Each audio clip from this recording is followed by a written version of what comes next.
कर्मापि ते च मधुरं मधुरा स्मृतिश्च बुद्धिं प्रबोधय प्रभो मधुबोधशक्तिं विद्यां प्रयच्छ परमां परिभावयामि। कोमलं कूजयन् वेणुं श्यामलोऽयं कुमारकः वेदवेद्यं परं ब्रह्म भासतां हृदये मम। कूजन्तं राम रामेति मधुरं मधुराक्षरम् आरुह्य कविताशाखां वन्दे वाल्मीकिकोकिलं।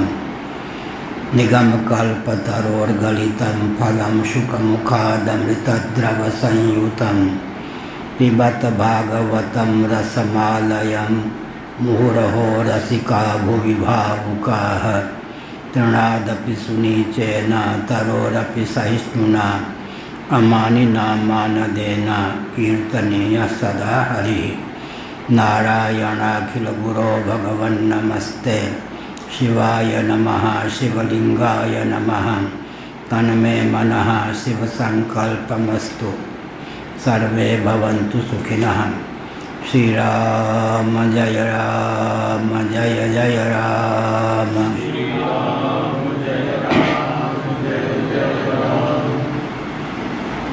धर्म की अधर्म का प्राणियों में विश्व का गौ माता की गोहत्या भारत सर्वभूत हृदय धर्म सम्राट श्री स्वामी करपात्री जी महाराज की, श्री जगन्नाथ महाप्रभु की, श्री बलभद्र महाप्रभु की, भगवती सुभद्रा देवी की।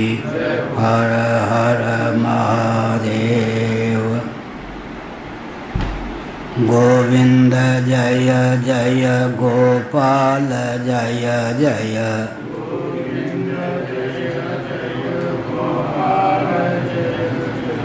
राधा रमण हरि गोविंद जय जय।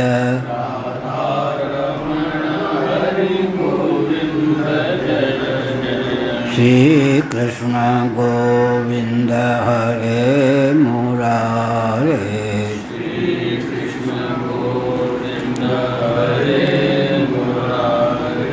हे नाथ नारायण वासुदेव।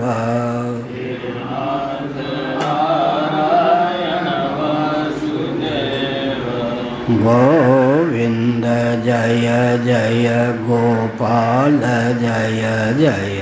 गोविंद जय जय गोपाल जय। राधा रमण हरि गोविंद जय जय। राधा रमण हरि गोविंद जय जय। गोविंद जय जय गोपाल जय जय। गोविंद जय जय गोपाल जय जय। राधा रमण हरि गोविंद जय जय। राधा रमण हरि गोविंद जय जय। श्री वृंदावन बिहारी लाल की जय। नमो महादेव्याः। शंभो शिव शिव शिव शिव शिव शिव। नारायण नारायण नारायण।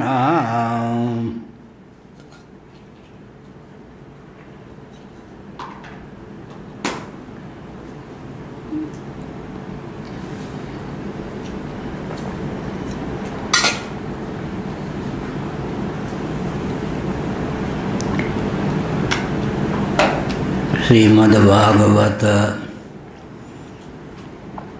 सप्तम स्कंध अध्याय 5 श्लोक 15।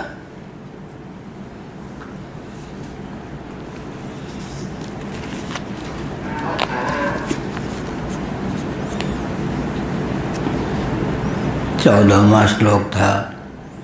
यथा ब्राह्म्यत्ययो ब्रह्मन् स्वयमाकर्ष सन्निधौ तथा मे भिद्यते चेतश्चक्रपाणिर्यदृच्छया।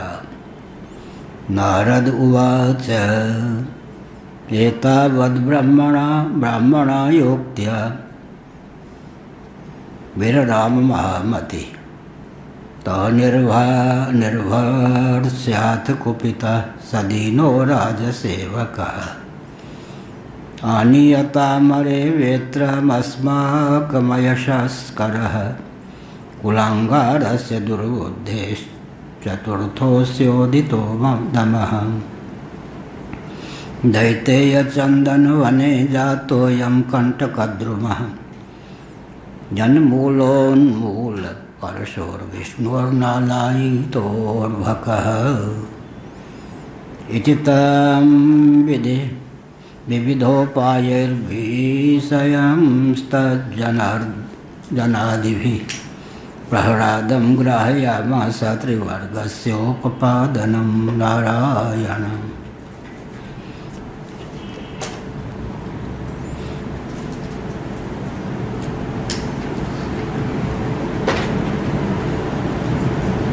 प्रहलाद ने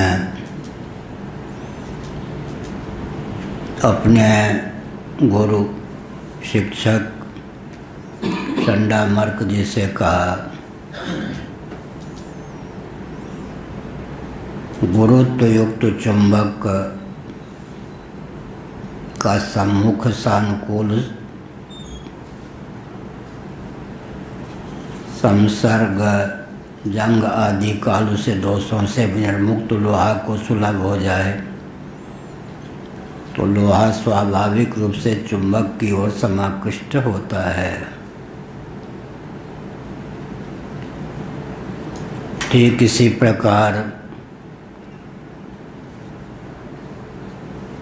भगवान श्रीमन नारायण परात्पर पुरुषोत्तम चक्रपाणि विष्णु हैं। उनकी स्वच्छंद इच्छा शक्ति से मेरा चित्त अनायास अनात्मा प्रपंच से उपरत होकर उनकी ओर खिंच जाता है। स्वाभाविक की रति मेरे मन में भगवान विष्णु के प्रति है।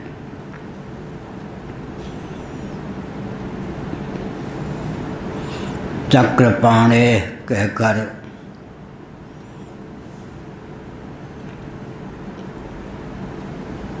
इस भाव को ध्वनित किया प्रहलाद ने कि भगवान चक्रपाणि हैं, सुदर्शन चक्र उनके हाथ में है।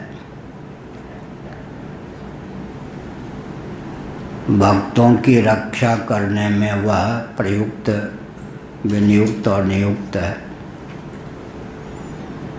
साथ ही साथ जो भक्तों से द्वेष करते हैं उनके दमन करने में भी चक्रपाणि भगवान का चक्र उद्यत रहता है।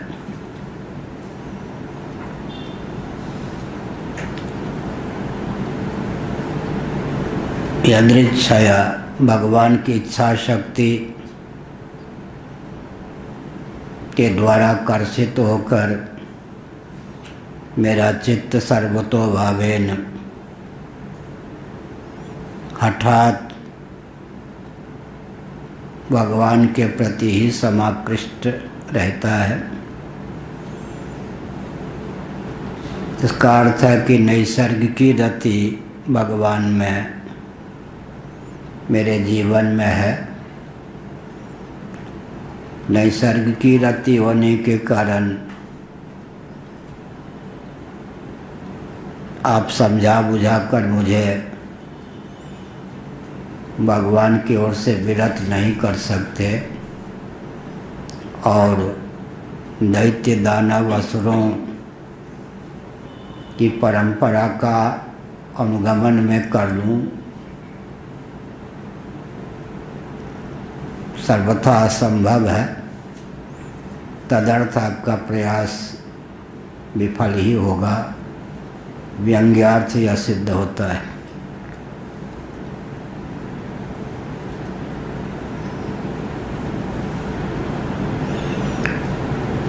एतावद् ब्राह्मणायोक्त्य विरराम महामति। महामति परम बुद्धिमान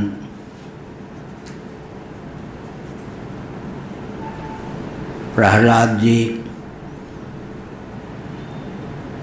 चंडामर्क जो ब्राह्मण शुक्राचार्य के सुपुत्र थे,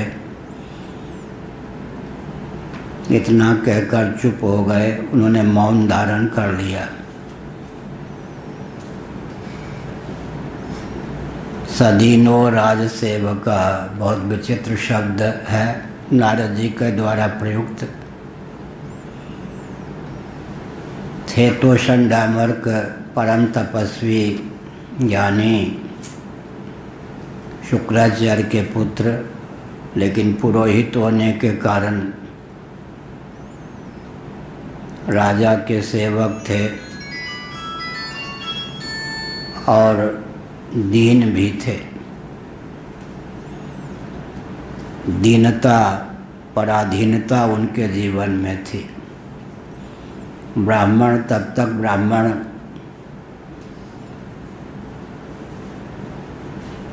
के स्वभाव से संलग्नित रहता है जब तक वह राजसेवक न हो जाए, नौकरी चाकरी में उसका चित्त न रम जाए। अगर नौकरी चाकरी में चित्त रमता है, राजसेवक होता है, तब ब्राह्मण होने पर भी उसमें दीनता आ जाती है। मनुस्मृति, महाभारत आदि में कहा गया, ब्राह्मण किसी का दिया हुआ नहीं पाता, ब्राह्मणों का दिया हुआ पूरा विश्व पाता है, त्रिभुवन पाता है। अर्थशास्त्र, धर्मशास्त्र, कामशास्त्र, मोक्ष शास्त्र, चिकित्सा शास्त्र, नीति शास्त्र, इन सब के प्रणेता ब्राह्मण रहे हैं। अकिंचन वृत्ति से जीवन निर्वाह करने वाले ब्राह्मणों ने विद्या और तप के बल से पूरे विश्व को पोषित किया है। सबके पूर्वज का नाम ही ब्राह्मण होता है। महाभारत, मनुस्मृति, श्रीमद् भागवत आदि का अनुशीलन करें तो मरीचि, कश्यप आदि महर्षियों की धर्मपत्नियों के गर्भ से ही पशु पक्षी, यहाँ तक कि वृक्षादि स्थावर योनि को प्राप्त जीव भी उत्पन्न हुए। सबके पूर्वज का नाम ब्राह्मण है। प्रथम ब्राह्मण ब्रह्मा जी हैं। महाभारत आदि के अनुसार इसका अर्थ है कि ब्राह्मणों में दीनता, दरिद्रता उनके स्वरूप के सर्वथा विपरीत है, लेकिन ब्राह्मण होकर के भी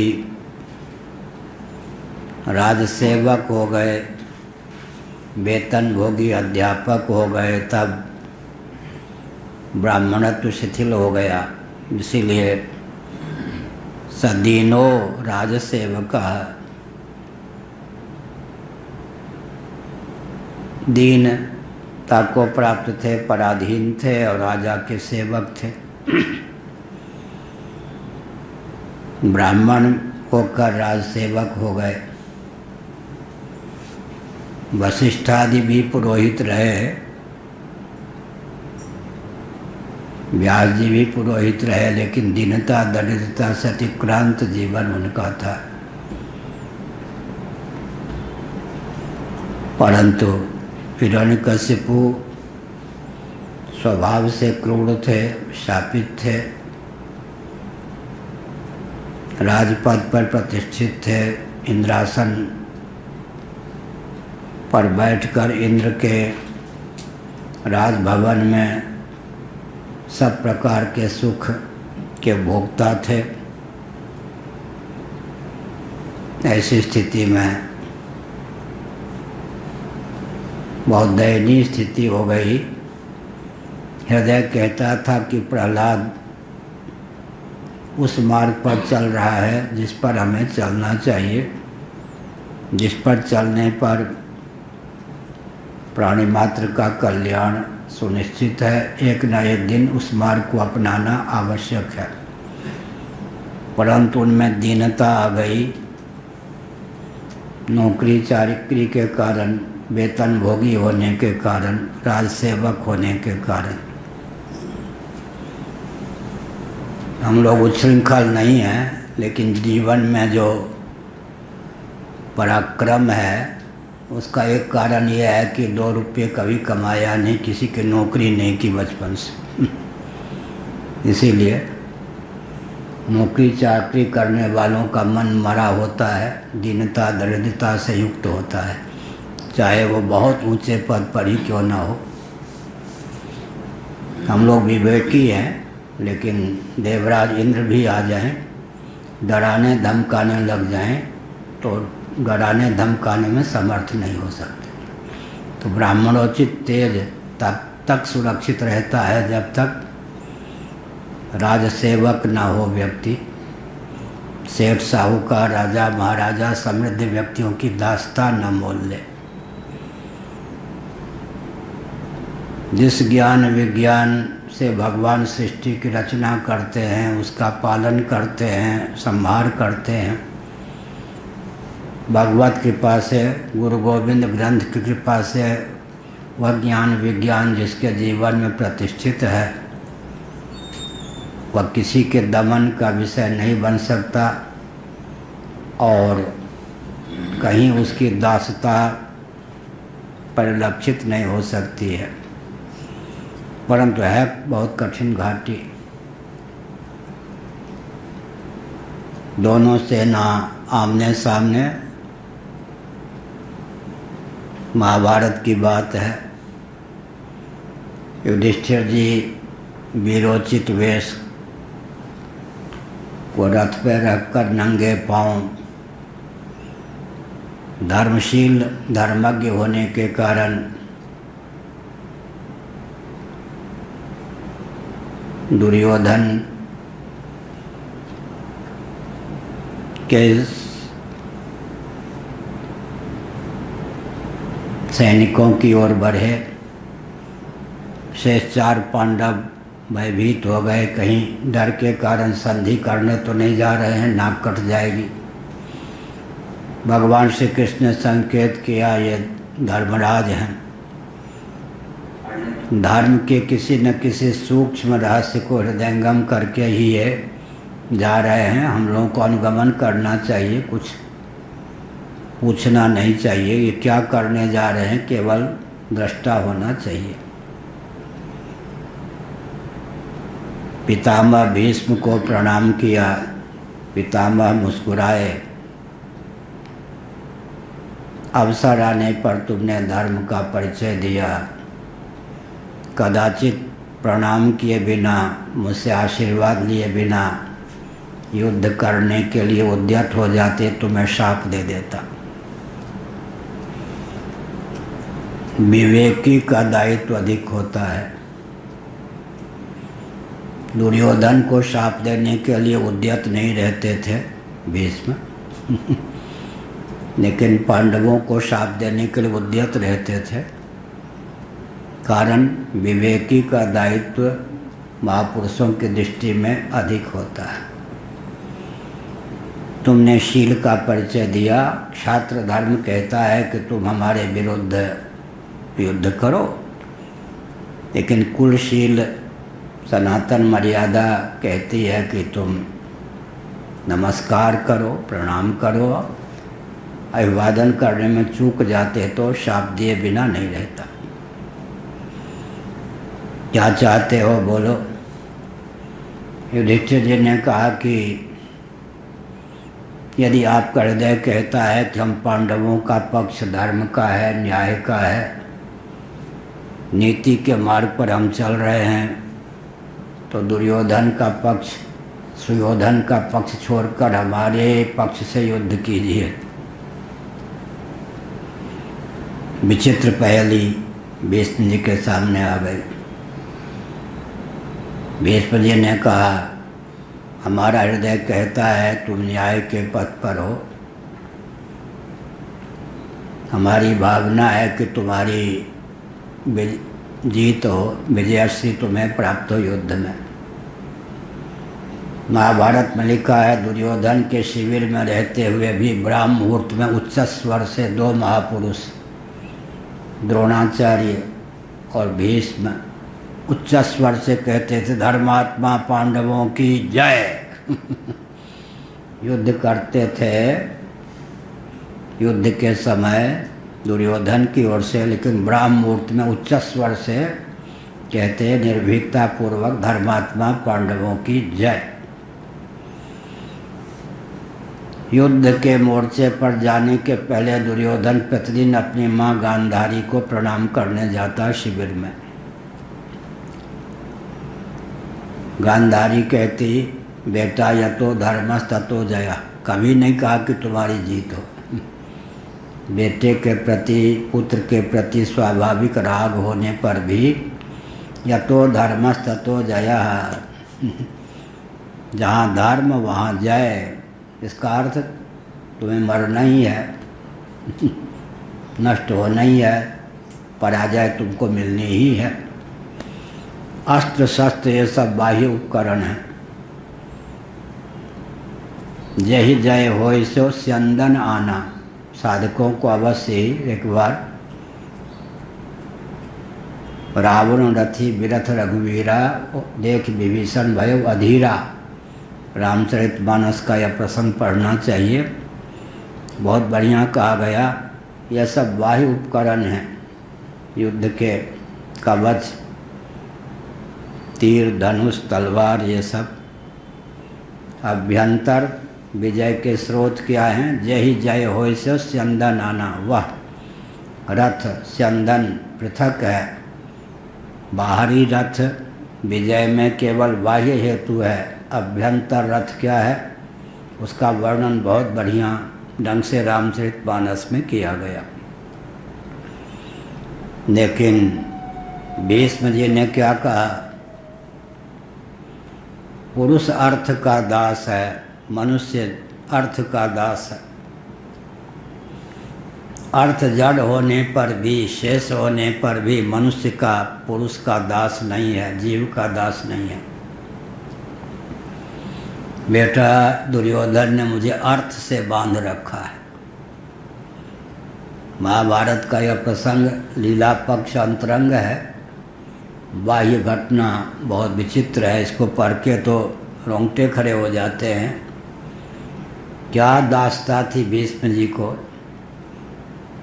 दुर्योधन के पिता को जिन्होंने अपने बाहुबल से सुरक्षित रखा था, विपुल साम्राज्य सुलभ कराया था, उनको दुर्योधन की दास्ता न पालते तो दो रोटी नहीं मिलती। क्या चाहिए, कितना चाहिए?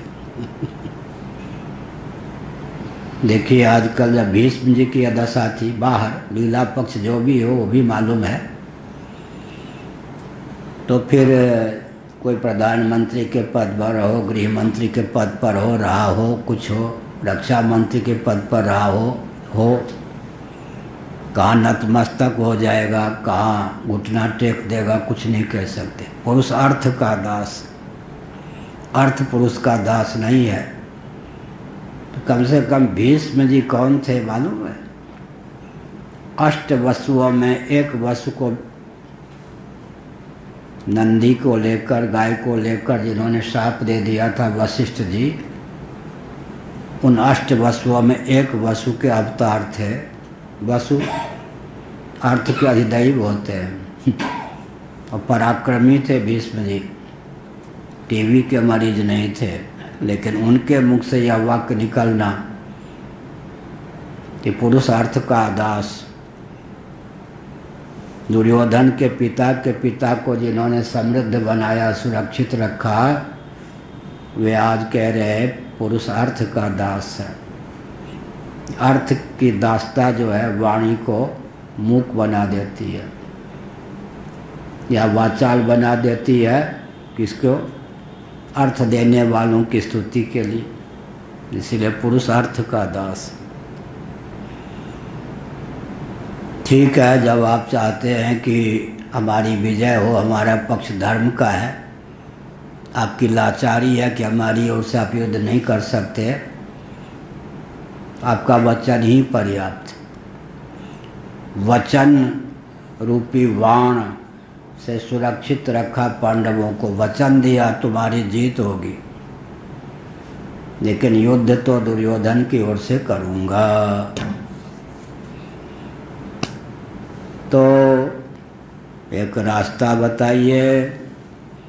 आप जब तक युद्ध करने की स्थिति में रहेंगे, धराशायी नहीं होंगे, त्रिभुवन एक ओर हो जाने पर भी अकेले आप सब पर विजय प्राप्त कर सकते हैं। नैष्ठिक ब्रह्मचारी हैं, धनुर्वेद में पारंगत हैं। भीष्म जी ने कहा बात तो ऐसी है, अब यह युद्ध है, तो आप अपने मरने का तो नहीं, लेकिन धराशायी होने का मार्ग बताइए। जब तक आप धराशायी नहीं होंगे, युद्ध करने योग्य आपकी स्थिति जब तक बनी रहेगी, तब तक तो हम पार नहीं पाएंगे। उन्होंने कहा तुम राजा हो, क्षत्रिय हो, उपाय बताता हूँ, गुप्तचर तुम्हारे पास है, बुद्धिजीवी तुम हो, बुद्धिमान हो, आजकल की भाषा में बुद्धिजीवी हो, तुम स्वयं उस उपाय को क्रियान्वित करना अवसर आने पर। मैं नैष्ठिक ब्रह्मचारी हूँ, जो स्त्री माँ के गर्भ से स्त्री होकर जिसने जन्म लिया हो, बाद में किसी कारण से पुरुष हो गया हो, पहला लक्षण। नाम भी जिसका स्त्रियों जैसा हो, 2, बाल आदि का श्रृंगार भी जो स्त्रियों जैसा करता हो, 3, ऐसे लक्षण से युक्त किसी व्यक्ति को मुझ नैष्ठिक ब्रह्मचारी के सामने क्षत्रिय वीर को, योद्धा को कर देना, तो मैं उस पर वार नहीं करूँगा। नैष्ठिक ब्रह्मचारी हूँ। उसकी ओट में फिर अर्जुन मुझे तीखे बाणों से, तीक्ष्ण बाणों से घायल करके धराशायी कर सकते हैं। मैं इच्छा मृत्यु हूँ, इस समय तो दक्षिणायन है, शरीर त्यागूंगा नहीं, लेकिन तुम्हारा काम बन जाएगा, युद्ध करने योग्य मैं न रह जाऊँ ऐसा बानक बनाना तुम्हारा काम है। मृत्यु का मार्ग तो बता दिया, लेकिन वाणी वही, पुरुष अर्थ का दास है, अर्थ पुरुष का दास नहीं। द्रोणाचार्य के पास गए, द्रोणाचार्य ब्राह्मण होकर भी क्षत्रियों की ओर से युद्ध करने आ गए थे। महाभारत युद्ध में 3 ही ब्राह्मण थे, तीनों सगे संबंधी थे, 2 तो अयोनिज ही थे। और दुर्योधन की ओर से ही तीनों ब्राह्मण, कृपाचार्य, द्रोणाचार्य, अश्वत्थामा। बड़ी विकट बात। कृपाचार्य, द्रोणाचार्य, अश्वत्थामा, तीनों ब्राह्मण किसकी ओर से? दुर्योधन की ओर से। द्रोणाचार्य ने भी कहा तुम मेरे विद्यार्थी, बहुत प्रिय, अर्जुन मेरा बहुत लाडला प्यारा, तुम्हारा पक्ष धर्म का पक्ष है, विजय से तुम्हें मिले भावना तो है, लेकिन पुरुष अर्थ का दास है, अर्थ पुरुष का दास नहीं है। दुर्योधन ने मुझे अर्थ से बांध रखा है। बड़ी विकट बात है। तो आश्चर्य, इन सब ग्रंथों को पढ़ने से, घटनाओं का ज्ञान होने से कोई आश्चर्य की बात नहीं है। आजकल कोई 2 करोड़ में बिक जाए, बाबा होकर भी किसी पार्टी का मुखौटा होकर बोलने लग जाए, देशद्रोह करने लग जाए, इसमें क्या आश्चर्य है? आज तो कम से कम कोई वैसा पराक्रमी नहीं है या कोई ऐसा तेजस्वी नहीं है जिससे हम द्रोणाचार्य की उपमा दे सकें, भीष्म की उपमा दे सकें, भरद्वाज ऋषि का, भरद्वाज महर्षि का या वसु का अवतार हो। जब अवतार देने वालों में भी अर्थ की दास्ता देखी जाती है, वृद्धास्ते न विचारणीय वाल्मीकि रामायण। तो अगर आज कोई उच्च सिंहासन पर बैठा हुआ इधर या उधर अर्थ की दास्ता पालता है, नेपाल चीन की ओर भगता है, नेपाल का मुख्य व्यक्ति चीन की ओर दास्ता पाल कर निहारता है, इसमें क्या आश्चर्य। इसीलिए इसी प्रकार से कृपाचार्य जी भी बिलख पड़े। अर्थ क्या हुआ? व्यक्ति अर्थ का दास है। अर्थ की परिभाषा क्या होगी व्यावहारिक धरातल पर? हाय धन, हाय मान, हाय प्राण, हाय परिजन। धन मान प्राण परिजन, हाय धन, हाय मान, हाय प्राण, हाय परिजन, इन सब का मूल क्या है? जो विषय चल रहा है वो क्या विषय है? स्वपर बुद्धि। अपना पराया, स्वपर बुद्धि होगी तो अर्थ की दास्ता प्राप्त होगी।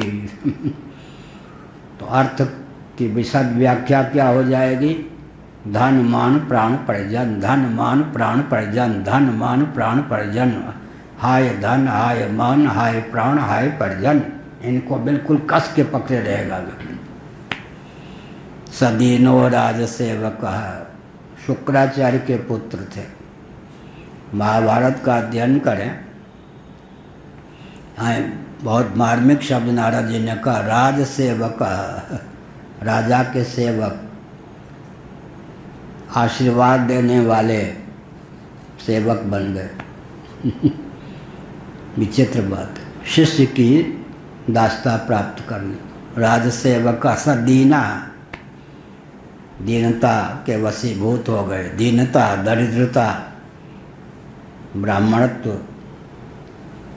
के लिए काल, बहुत विकट बात। डर गए। क्यों डर गए? वेतन भोगी हूँ। प्रहलाद के पिता यही मानेंगे कि यही पोल पट्टी पढ़ा देता है, बड़ी विकट बात। और ये कह रहा है कि मेरी नैसर्गिक प्रीति है। कौन पोल पट्टी पढ़ाने जाता है? जंग आदि कालों से दोषों से विमुक्त लोहा को कि गुरुत्व युक्त चुंबक का सानिध्य सुलभ हो तो सर्वतो भावेन उधर समाकृष्ट होना, कोई पढ़ाने जाता है? नैसर्गिकी प्रीति, नैसर्गिक आकर्षण। अब बीच में प्रतिबंधक है ना, नहीं तो गुरुत्वाकर्षण के जितने भी सिद्धांत बनाए सब में अनुगत सिद्धांत क्या होगा? अधिनियम। प्रत्येक अंश स्वभावतः अपने अंश ही की ओर आकृष्ट होता है। तो जीव का स्वभाव अंशी सदृश सर्वेश्वर श्री कृष्ण के प्रति समाकृष्ट होना चाहिए है। बीच में प्रतिबंधक क्या आ गया? लोहा के सम्मुख सानुकूल संयोग ना हो और जंग आदि कालू से दोष हो। इसी का नाम है मल विक्षेप आवरण। जीव के आकर्षण का विषय तो एकमात्र जगदीश्वर ही हो सकते हैं। प्रत्येक अंश स्वभावतः अपने अंशी की ओर आकृष्ट होता है। जीव जहाँ है वहीं अपने आप को मान ले। आसन से मत डोल रहे तो ये पिए मिलेंगे। तो सिद्धों का सिद्ध, पीरों का पीर, मस्तों का मस्त, औलियाओं का औलिया, फकीरों का फकीर, अवधूतों का अवधूत हो जाए। बहुत विकट बात। उपनिषदों में धारणा का प्रकार बताया गया। जीव जहाँ है, सबसे बड़ी विकट घाटी जीव के लिए क्या है? जो जहाँ है, जीव जहाँ है वहाँ पहुँचना, अपने तक पहुँचना ही बहुत कठिन। भगवान तक पहुँचने का मार्ग तो उस दिन प्रशस्त हो जाएगा, उसी क्षण जिस दिन जिस क्षण जीव अपने तक पहुंच जाएगा। पृथ्वी की धारणा करने पर पार्थिव प्रपंच से अतिक्रांत जीवन हो जाता है। पृथ्वी की जहाँ तक गति होती है वहाँ तक उस व्यक्ति की गति हो जाती है। पार्थिव अस्त्र शस्त्रों से वह क्षत विक्षत नहीं होता। जल की धारणा पूर्ण होने पर जल की जहाँ तक गति है वहाँ तक धारणा के बल पर व्यक्ति की गति हो जाती है। फिर तेज, फिर वायु, फिर आकाश, फिर अहम तत्व, फिर महत्तत्व, उससे ऊपर परा प्रकृति रूप जीव है। गीता के 7वें अध्याय के अनुसार हम जहाँ हैं वहीं अगर बैठे रहें, आसन से मत डोल रहे तो वहीं पे मिलेंगे। तो फिर क्या हुआ? पृथ्वी में जो ऊर्जा और शक्ति है, जल में जो ऊर्जा और शक्ति है, तेज में जो ऊर्जा और शक्ति है, वायु में जो ऊर्जा और शक्ति है, आकाश में जो ऊर्जा और शक्ति है, हम तत्व में जो ऊर्जा और शक्ति है, महतत्व में जो ऊर्जा और शक्ति है, अव्यक्त में जो ऊर्जा और शक्ति है, वो हमारे जीवन में प्रतिष्ठित हो जाए। प्रहलाद को जो यातना दी गई प्रवचन क्रम में दी जाएगी, उन यातनाओं के होने पर भी प्रहलाद विचलित नहीं हुए। पार्थिव अस्त्र शस्त्रों से, वारुणास्त्र से, आग्नेयास्त्र से, वायव्यास्त्र इत्यादि से प्रहलाद का बाल बांका नहीं हुआ। उसका कारण मैंने बताया, धारणा। जीव का आकर्षण यदि जगदीश्वर के प्रति ही हो जाए, मल विक्षेप आवरण बीच में प्रतिबंधक न रह जाए, तो जीव के सामने कौन टिक सकता है? भगवान टिक सकते हैं? भगवान तो उनके जीव के अंश ही हैं। भगवान क्यों युद्ध करने आएंगे? भगवान तो आत्मा स्वरूप ही है। कमी क्या है? हमने दास्ता पाल ली। इसीलिए ब्राह्मण होकर भी सदीनो राज सेवक कहा। महाभारत आदि का अनुशीलन करें,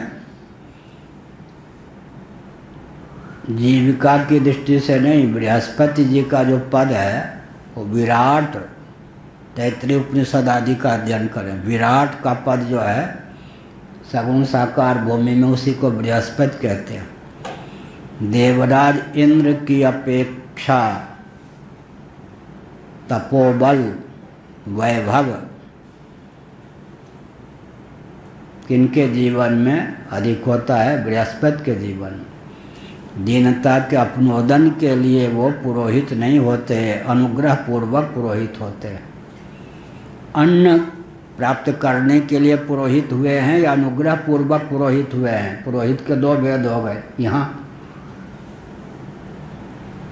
क्या हो गया? अन्न प्राप्त करने के लिए, जीविका प्राप्त करने के लिए पुरोहित बने, मरे, ब्राह्मणत्व से गिरे, वहाँ अनुग्रह पूर्वक पुरोहित बने हैं। कौन? बृहस्पति का वैभव, इंद्र से अधिक तपोबल, विद्या का बल जिसमें होता है, समृद्धि जिसके पास इंद्र से अधिक होती है, वो बृहस्पति के पद को, विराट के पद को प्राप्त करता है। और जो हिरण्यगर्भ ब्रह्मा होते हैं, उनके यहाँ तो द्वारपाल के रूप में इंद्र काम करते हैं। हाँ, महाभारत आदि में आया है द्वारपाल के रूप में। इसका अर्थ क्या हुआ? इसका अर्थ यही हुआ ना, कर्म उपासना के फलस्वरूप जब पद की प्राप्ति होती है, और अगर दंड फल से चुनाव जीत गया, मुख्यमंत्री भी हो गया, तो दीनता उसकी बनी रहेगी। किसी देश का प्रधानमंत्री हो गया तो चीन ही उसको खरीद लेगा, चीनी बना देगा, चट कर जाएगा। इसीलिए बहुत ऊंची बात। बेचारे कुपित हो गए, लेकिन क्या करते? राजा के पुत्र ठहरे, महाराजा के पुत्र ठहरे। कौन? प्रहलाद। पीटे तो इनके पिता न कुपित हो जाए, मेरे बेटे को क्यों पीटा? बड़ी विचित्र बात है। और जो पाठ पढ़ाया वो पाठ तो गया, और विष्णु आ गए जिह्वा पर तो फिर क्या करें, उधर दोनों ओर से गए। पढ़ाने वाला कहता है कि मुझे आप क्या पढ़ाएंगे, मुझे पढ़ा चुके हैं भगवान विष्णु। चुंबक ने चेला बना लिया लोहा को। उसमें बीच में कौन दखल दे। भगवान के प्रति हमारी निसर्ग सिद्ध मति है। तो बड़ी विचित्र हालत हो गई कि इनके संडामर्क जी की। शुक्राचार्य उतने तेजस्वी, उनके बेटे निकले, अनुग्रह पूर्वक उन्होंने पुरोहित का दायित्व नहीं लिया, अन्नार्थी होकर। लो, अनुग्रह, ब्राह्मण अनुग्रह पूर्वक सामने वाले के दान को स्वीकार करे। अन्नार्थी होकर स्वीकार करेगा तो मरेगा, अनुग्रह पूर्वक स्वीकार करे तो दान देना भी तो ब्राह्मण का काम है ना, फिर दे दे। जिन पावा राखा नहीं था वो कौन कहता है। बहुत बढ़िया महाभारत में है। राजसी याग हुआ, वेदव्यास जी आचार्य पद पर थे ही, उनसे बढ़िया कौन आचार्य होता। पर्याप्त स्वर्ण इत्यादि दक्षिणा मिली। अगर दक्षिणा स्वीकार न करते तो पांडवों का वह राजसी याग सफल नहीं होता। अनुग्रह पूर्वक दक्षिणा स्वीकार की अन्नार्थी होके। बादरायण, बद्री वन में बेर का फल पाकर रहने वाले। फिर कहाँ गए मालूम है, कुंती के पास चले गए, बेटी बहू रानी, ये लो। कुंती तो कांपने लग गई, आजकल की थोड़े थी वो, नागलोक की। ये क्या कर रहे, मेरे बेटों ने आपको दक्षिणा दी, मैं क्षत्रिय कुल की हूँ, मुझे दान लेने का अधिकार। मैंने उस दक्षिणा को स्वीकार कर ली, अब मेरी संपत्ति हुई ना, मैं रख के क्या करूँगा। मैं तो वन में रहता हूँ, बेर खा के शाक कंद से जीवन निर्वाह करता हूँ। तुम्हारे बेटों का यज्ञ सफल हो इसलिए अनुग्रह पूर्वक मैंने दक्षिणा ली। तुमको इसलिए दक्षिणा दे, अब दक्षिणा नहीं, उपहार के रूप में बहू समझकर, बेटी समझकर दे रहा हूँ। कहीं मन चल जाए कि तीर्थ यात्रा करूँ, कहीं मन चल जाए कि संत महात्मा ब्राह्मणों को दूँ, तुम्हारी मुट्ठी मजबूत रहे, इसलिए बेटे पूरा ध्यान रखते थे। महाभारत में लिखा है, राजा पांडु का देहांत हो गया था, कुंती विधवा थी, लेकिन द्रौपदी जो साड़ी मंगवाती थी, अपने लिए नंबर 2 की साड़ी, कुंती के लिए नंबर 1 की साड़ी। इनके मन में ना हो कि कदाचित मेरे पतिदेव होते तो, हाँ, अपने लिए सधवा होने पर भी अपने लिए नंबर 2 की साड़ी, सासू जी के लिए नंबर 1 की। द्रौपदी को प्रसन्न रखने के लिए कुंती छू लेती, फिर बेटी तुम धारण करो, मैं तो वैधव्य से अभिशप्त हूँ। लेकिन द्रौपदी हमेशा क्या करती, साड़ी मंगवाती तो सासू जी के लिए मंगवाती, उससे नंबर 2 की साड़ी स्वयं के लिए मंगवाती। घर में विधवा होती हैं, उनको ये न लगे कि कदाचित मेरे पति होते तो मेरी ये दुर्गति तो नहीं होती। तो बहुओं को ये ध्यान रखना चाहिए। इसका अर्थ क्या होता है, इसका अर्थ यही होता है कि अनुग्रह पूर्वक वेदव्यास जी ने क्या किया, पांडवों का राजसी याग सफल हो, दक्षिणा स्वीकार की, उसके भोक्ता नहीं बने। क्या किया, वो अर्थ का उपयोग ठीक ढंग से कौन कर सकती है, कुंती कर सकती है। वो सिगरेट थोड़े पिएगी। एक जगह हम लोग जा रहे थे, वो चाय पीने चला गया ड्राइवर, एक कोई था, हम कार में बंद थे, हम और ये थे। एक कोई महिला पान की दुकान के पास सिगरेट पी के धुआं हमारी कर दिखावे कि अप टू डेट है। हमने कहा ये भारत और अमेरिका आदि में कोई सिगरेट पी के फूक करे तो उसको पागल समझते हैं, मूर्ख समझते हैं, धूर्त समझते हैं। और भारत में महिला थी, वो पान, हमने कहा अच्छा दिखा रही है कि अप टू डेट है वो। बड़ी विकट बात। एक बार क्या हुआ, एक अपने भाई के साथ जा रही थी कोई बड़ी बहन, सच्ची घटना, हम और ये थे ट्रेन में। उसकी बातचीत से लगा कि वो 9वीं पास है। तो वो अपने भाई को कहे इस पे पानी तो फेंक, जूठा तो फेंक, बहुत तंग किया। उसको गुमान था कि वो 9वीं पास। अब हम क्या करें, बड़ी क्या क्या ट्रेन में भी यातना। आजकल अगर कोई दम्भ न करे, बाहर से चांदी सोना सिंहासन बॉडीगार्ड, जय हो महाराज। शंकराचार्य का तो होता है, मसाल जला के लोग चलते हैं, राजाधिराज महाराज शंकराचार्य आ रहे सावधान, ये सब होता है। यहाँ तो कुछ नहीं है। तो एक दो व्यक्ति अपमान कर देते हैं, बाहर ये तो कुछ लगते नहीं। श्रृंगेरी वालों ने बुलाया, द्वारकाधीश महाराज भी थे। हमको इनको एक कार में रखा गया बेंगलोर से श्रृंगेरी तक, और आगे महाराज का 100 भक्त साथ में, हमारे साथ केवल ये। हमको लवशंका का वेग लगा। हमने ड्राइवर से कहा भाई लवशंका जाना है, शंकराचार्य बड़े वो है ना, तुम्हारे कहने पर मैं रोकूंगा? बिल्कुल नहीं रोकूंगा। हमने कहा हो ये है, ये भौतिक बात। अंत में कहा कि फिर मैं यहीं पेशाब करूंगा, अब क्या कर, कब तक रोकते। बड़ी मुश्किल से वो ड्राइवर ने रोका, और वो सब कहने लगे कार क्यों रुकवा दी। हमने कहा अच्छा बताओ, एक शंकराचार्य के दूत भूत दूसरे शंकराचार्य को मानो दरिद्र समझ रहे। श्रृंगेरी पहुँचे, आपको 2 कमरे नहीं मिलेंगे, एक में रहिए आप दोनों। उनके साथ 100 व्यक्ति थे, सबको कमरे। हमने कहा अच्छा। तो हमारे साथ ऐसा व्यवहार किया जैसे उनके सचिव के सचिव के सचिव के सचिव का मैं कोई नौकर हूँ। हमने कहा ये शंकराचार्य, मन में सोचा शंकराचार्य के पद पर प्रतिष्ठित व्यक्ति, धनमान की किंगरता। जब मैं श्रृंगेरी में था तो मेरे सामने वो, ये तो विद्यार्थी थे ना दिनों मेरे, उनके गुरुजी तो मुझको 5-5 घंटे साथ में रखते थे, ये विद्यार्थी उन दिनों थे।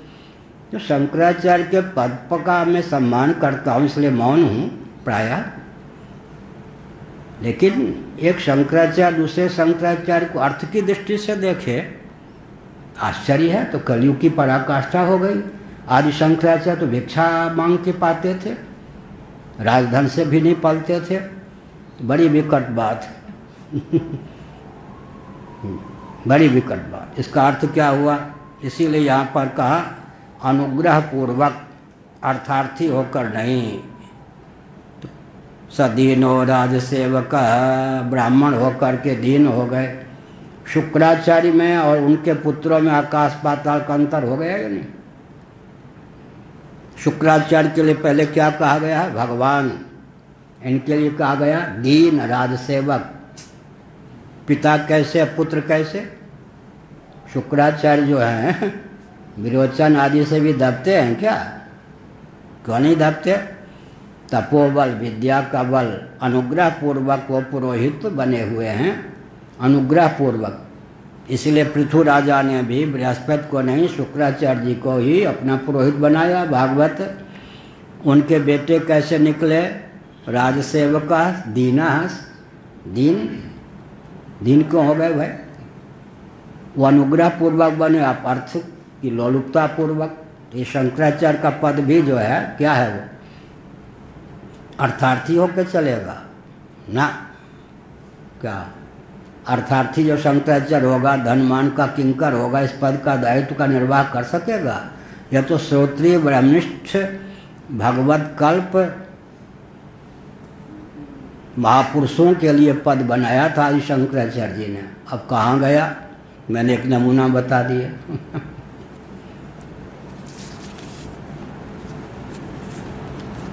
अनियता मरे वैत्र मस्माकम मयशस्कर कुलांगारस्य दुर्बुद्धेश्चतुर्थोऽस्योदितो दमः।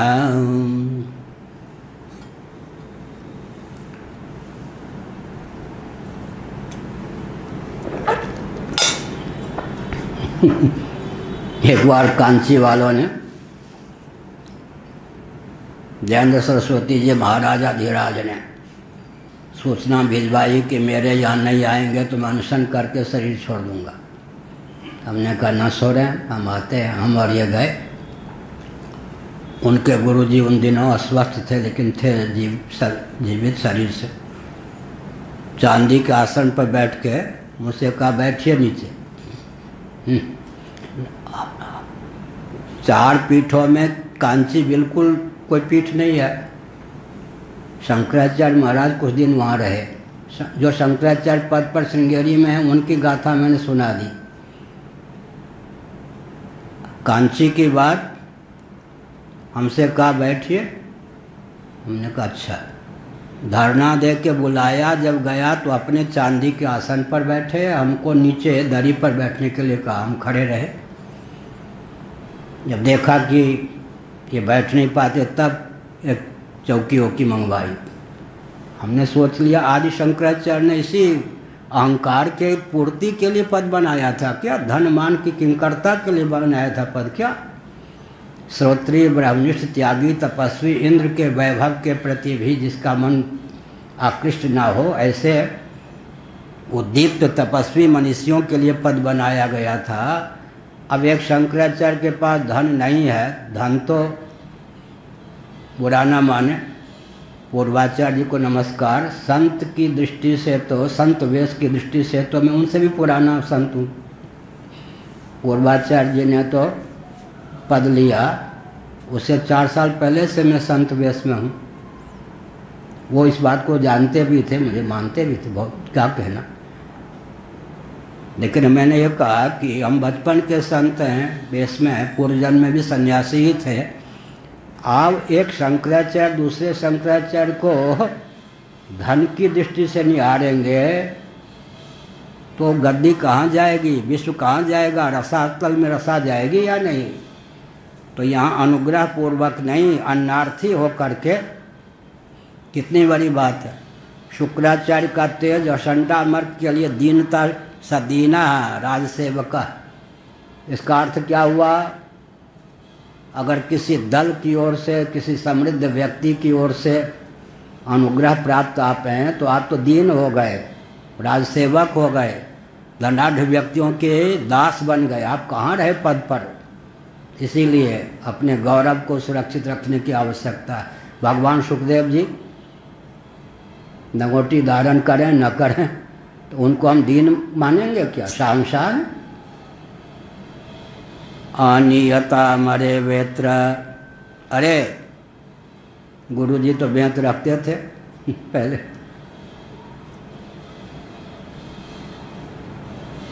हमारा बेंत तो ले आओ, हमारी कीर्ति को यह कलंकित कर रहा है। आगे क्या प्रमाण पत्र दिया? कुलांगार। लो जी, कुलांगार। कुलांगार हिरण्यकश्यपु थे या प्रहलाद? प्रहलाद के लिए यहाँ पर है ना। वास्तव में कुलांगार कौन थे? अरे मरीचि महर्षि की कृपा, कश्यप महर्षि के पुत्र कुलांगार तो हिरण्यकश्यपु को कहना चाहिए, लेकिन असुरों की प्रशस्त परंपरा में दैवी संपत्ति का व्यक्ति कुलांगार ही गिना जाता है। विपर्य, इसको विपरीत बुद्धि हो गई है। लो जी, बहुत विकट बात है। विष्णु का भक्त हो गया, विपरीत बुद्धि हो गई, ये कुलांगार है। शराबियों के बीच में शराब न पीने वाला, हाँ क्या है, असभ्य है, टी पार्टी। असभ्य है यार, बड़ी विकट बात। कुलांगार से दुर्विधे, ये तो बिल्कुल हमारी कीर्ति में कलंक लगा रहा है। दुर्बुद्धि है, कुलांगार है। इसको ठीक करने के लिए क्या करना है भाई? अब चतुर्थस्य ओदितोदमा, साम दान दंड भेद। लेकिन गिनती ऐसे होनी चाहिए। चतुर्थ यहाँ दम के लिए कहा, दंड, साम, दान, भेद, चौथा है दंड। इन तीनों की दाल न गले तो चौथी नीति का उपयोग करना चाहिए, दंड। साम, समझा बुझा के काम कर लें। साम के दो भेद हैं मत्स्य पुराण के अनुसार, तथ्य साम, अतथ्य साम। जिसमें जो गुण हो उसका वर्णन कर दिया, उसी रूप में वो तथ्य बढ़ चढ़ करके वर्णन कर दिया तो अतथ्य साम। किसी को अनुकूल करके अपना काम बनाना साम नीति।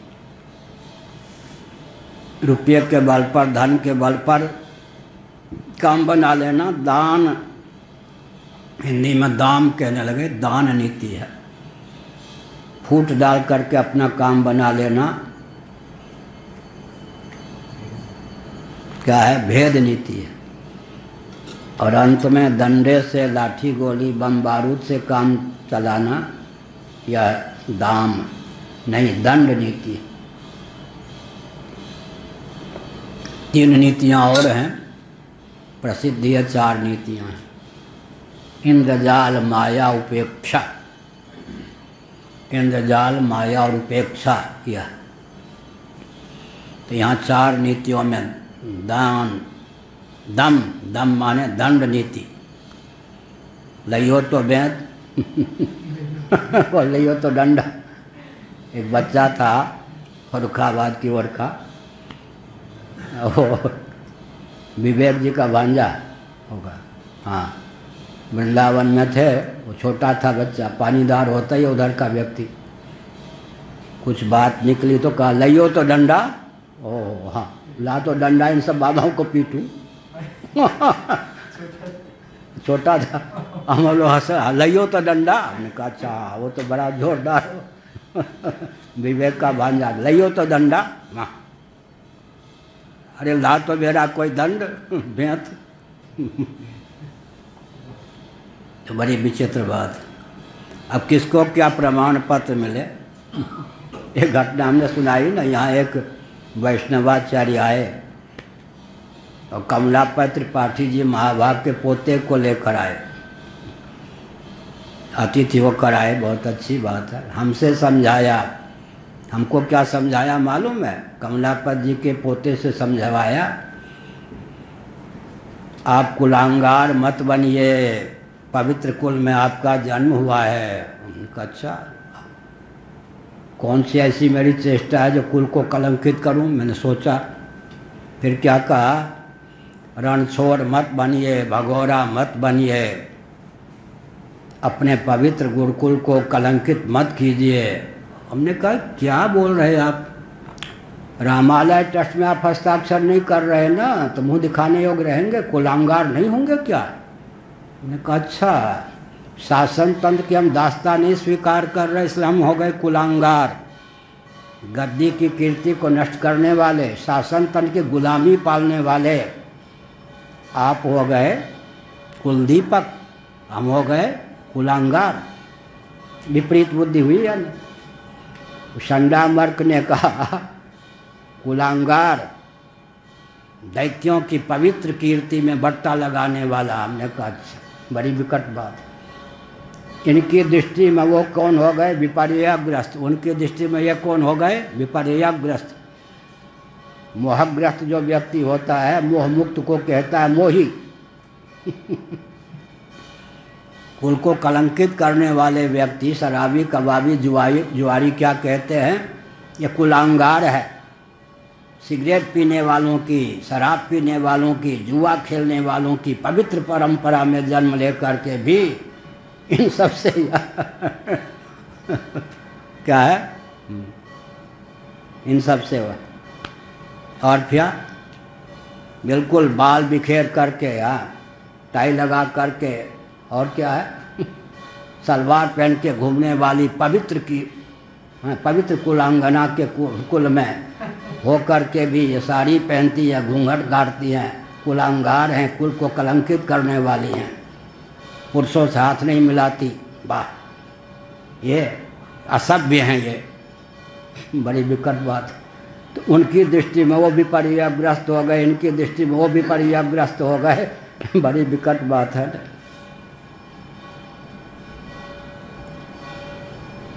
दैत्य चंद लो और प्रमाण पत्र दे दिया। दैत्यों के चंदन वन में देखो यार बबूल पैदा हो गया है। लो प्रमाण पत्र बढ़िया मिलता है ना पांडे जी क्या। दैत्यों का चंदन वन है। अब कह रहे बबूल कहाँ से पैदा हो गया, कांटा कहाँ से पैदा हो गया। देखो प्रमाण उनकी दृष्टि में शराबियों के बीच में शराब न पीने वाला हीन माना जाता है, जुआरियों के बीच में जुआ न खेलने वाला हीन, सिगरेट पीने वालों के बीच में सिगरेट न पीने वाला सभ्य माना जाता है, चाय पीने वालों के बीच में चाय न पीने वाला सभ्य माना जाता है। ऐसे ही टाई और पेंट वालों के बीच में टाई पेंट से दूर रहने वाला सभ्य माना जाता है। ऐसे ही कहा दैत्य चंदन वने जातो यम कंटक द्रुमः यन्मूलोन्मूल परशोर विष्णोर नालायितोर भकः। बहुत विचित्र बात कह दी। 17वां श्लोक। दैत्य वंश के चंदन वन में कांटेदार बबूल ये कहाँ से उत्पन्न हो गया। लो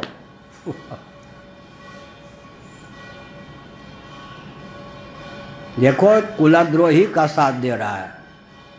कुलद्रोही कौन हो गए? जो विष्णु शपथ खा करके ढूंढ ढूंढ के असुरों को दैत्यों को मारता है, जो उसके चाचा को भी मार चुका है। हिरण्यकशिपु हिरण्याक्ष को मार चुका है, उसी की ये पूजा करता है। इसके चाचा को मारने वालों का ये भक्त हो गया। राम राम कैसे कहेगा वो? राम राम कहेगा फिर विष्णु का भक्त सिद्ध हो जाएगा। हिरण हिरण हिरण हिरण राम राम ने हिरण हिरण हिरण हिरण हिरण्यकशिपु।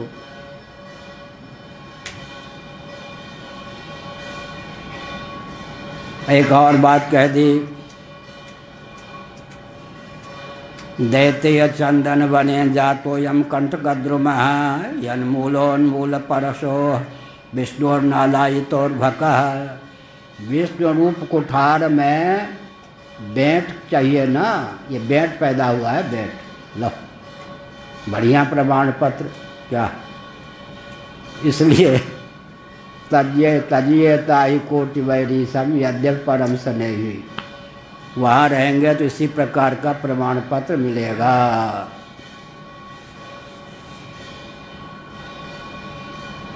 इति तम विविधोपायैर्भिः स्वयं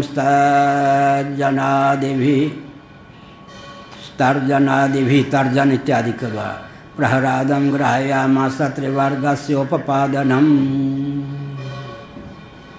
18वां श्लोक। गुरु जी ने तरह तरह से डांट फटकार लगा दी, प्रहलाद को धमकाया, फिर त्रिवर्ग की शिक्षा दी। बहुत बढ़िया। त्रिवर्गस्योपपादनम। अब यहाँ बहुत विचित्र बात है। त्रिवर्ग में तो धर्म भी आता है। धर्म अर्थ काम तीनों का नाम है ना त्रिवर्ग। तो संडामर्क अध्यापक थे।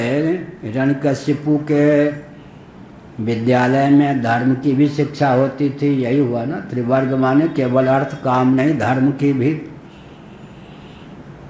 तो यहाँ धर्म निंदा का विषय कैसे बन गया, यह एक विचारणीय बात। आजकल तो अर्थ काम की ही शिक्षा होती है, धर्म की शिक्षा नहीं होती। लेकिन संडामर्क जिस विद्यालय के प्राध्यापक थे, जिस विद्यालय की पाठ्य पुस्तक आदि सब हिरण्यकशिपु के नेतृत्व में बनाए गए, वहाँ पर त्रिवर्ग की शिक्षा होती थी।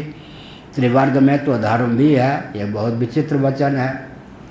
केवल अर्थ और काम नहीं, धर्म की भी शिक्षा दी जाती थी। फिर प्रहलाद को रुचि क्यों नहीं थी?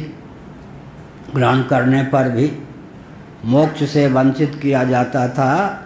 मोक्ष की चर्चा नहीं, धर्म अर्थ काम तीनों।